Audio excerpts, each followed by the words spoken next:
So for number 9, the a value is 1, and the period is pi over 1/5, so that gives you 5 pi. So remember, for tangent, we take half of the period and put it on the left side of the y-axis and the other half on the right side of the y-axis. So half of 5 is 5 halves. So I'm going to label the second tick mark with 5 halves, pi. And so half of that is 5 pi over 4. So on the left side, I label it the same way, just with negative numbers over 2. So 1 period would go right here and here. Okay, and so I'm just finished labeling the next period. I'm counting by 5/4, so I've already got 5 halves, right? So the next one's 15/4, and then 20/4, which is 5, and then 25/4,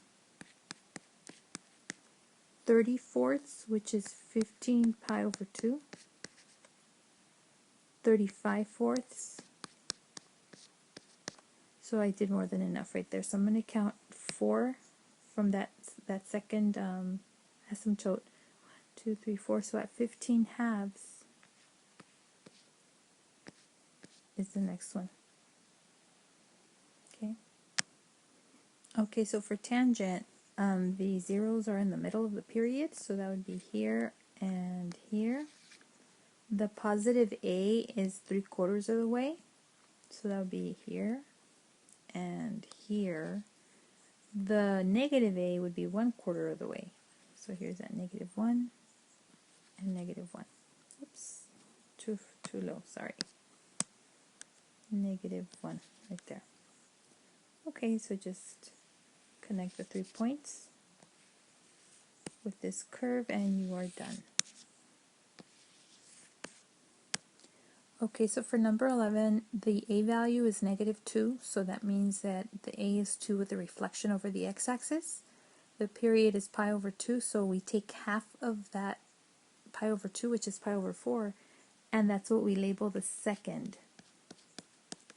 So half of that would be pi over 8. So on this side, negative pi over 8 and negative pi over 4. So that's where you draw the asymptotes at negative pi over 4 and positive pi over 4. And let's just go ahead and label the rest of it. So we're counting every tick mark by pi over 8. So we've got pi over 8, 2 pi over 8, 3 pi over 8, 4 pi over 8, which is a half, 5 pi over 8, and 6 pi over 8, which is 3/4. Okay, so we count 4 tick marks, 1, 2, 3, 4. So at 3 pi over 4, you draw the other asymptote for the second period. Okay, so the zeros are in the middle, so again here and at pi over 2. Because of the reflection, normally the positive a is 3/4 of the way, but now it's going to go down. So then at 5 pi over 8, it would go down. And then the negative a is usually at 1/4 of the way, but then the reflection makes it go up. So I have it here at -8, and then at 3 pi over 8, the same thing. Okay, like this. That's 1 period, 2 periods, and you're done. Alright, so the period for this one is 2 pi because it's pi over 1/2. So you count, now for cotangent, you count the 4 tick marks all to the right side of the y-axis. So 1, 2, 3, 4, this would be 2 pi. This is pi over 2, and this would be 3 pi over 2. So because there's no horizontal translation, we know that the asymptote goes here and here. So label the rest of it. 2 pi, so this would be 5 pi over 2, 3 pi, 7 pi over 2, and 4 pi. So we draw 1, 2, 3, 4 right here. So halfway in the middle of the period, between the two yellow lines, the two asymptotes, we draw the 0. So at pi and at 3 pi. 1/4 of the way is a positive 8, so it's 1/2, so that would be at pi over 2 and at 5 pi over 2. And 3/4 of the way is the negative 8, so that would be here at 3 pi over 2 and 7 pi over 2.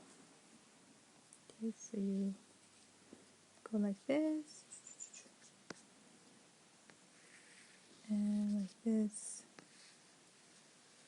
like that, and you're done. Alright, so here's secant, which is the reciprocal of cosine. So the period is 2 pi, because it's 2 pi over 1. So we count 4 tick marks to the right of the y-axis, so 1, 2, 3, 4, that's 2 pi, pi, pi over 2, and 3 pi over 2. So the I'm gonna graph the 5 points for cosine, which is the zeros are 1/4 and 3/4 of the way. Maximum is normally beginning and end, but there's a reflection here, so those are gonna be actually minimum. So here at negative 1/2 and 2 pi negative 1/2.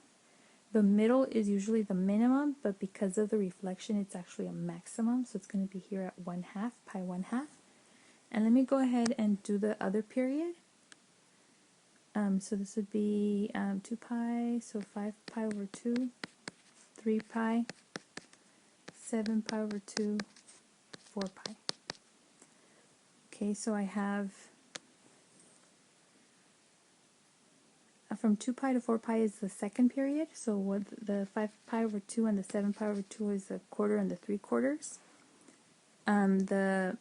The points at negative 1/2 would be at 2 pi and 4 pi, and the point at positive 1/2 would be at 3 pi. So wherever you see the points on the x-axis, the zeros, that's where you draw the asymptotes. So you could just go ahead and draw all 4 of them. Okay, and so now we're going to draw the graph. So it's going to go, choose a different color, it's going to go up on the maximums, down on the minimums. So another minimum, here's a maximum, and here's a minimum. So those are 2 periods. I got the arrows right there. So for this cosecant function, the period is 4 pi because it's 2 pi over 1/2. The b value is 1/2. So you count 4 tick marks from to the right of the y-axis. So 1, 2, 3, 4. So this is 4 pi, 2 pi, pi, 3 pi. And you know that for sine, because the cosecant is reciprocal of sine. The sine, the zeros are beginning, middle, and end. The maximum is 1/4 of the way, so that would be your positive a. And 3/4 of the way it's the minimum, so that'd be negative a. Okay, go to the next period.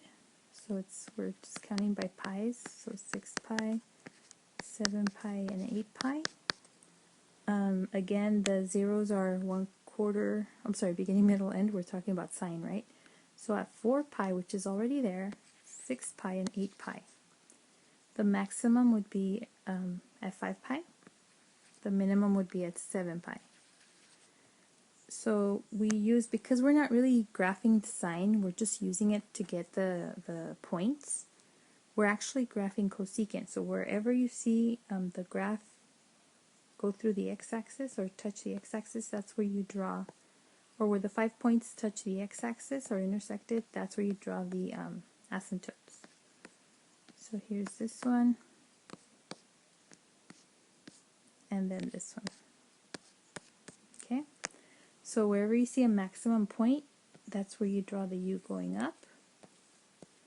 Minimum point, u going down. Another maximum, u going up.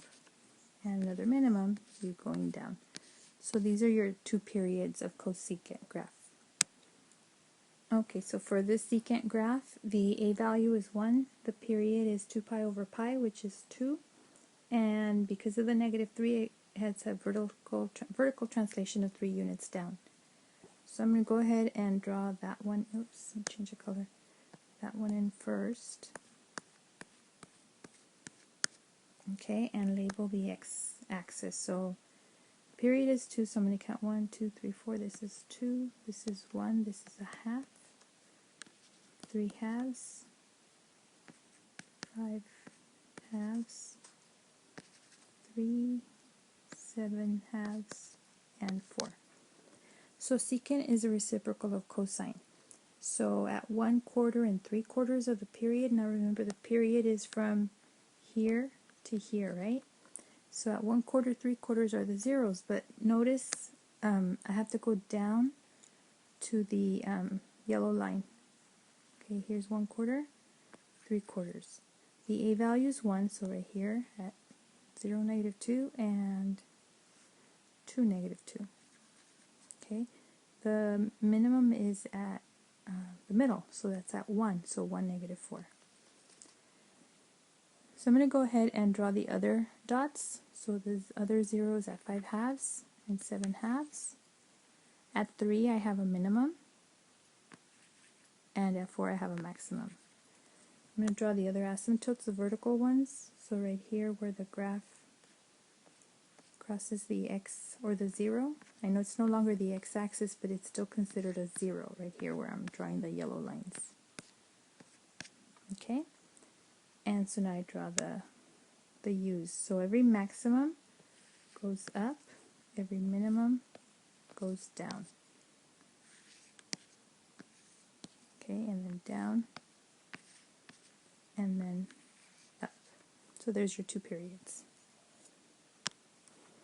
Okay, so the a value is 2 and the period is pi over 4, so that becomes 4. So 1, 2, 3, 4 right here, so that's a 2 and that's a 1, so 3. -1, -2, because remember for tangent we do half of the period on the right side of y and the other half on the left side of y. So here at 2 and -2 we have the asymptotes. That's for one period. For the other period, 4, 5, 6, we count 4 units from the 2.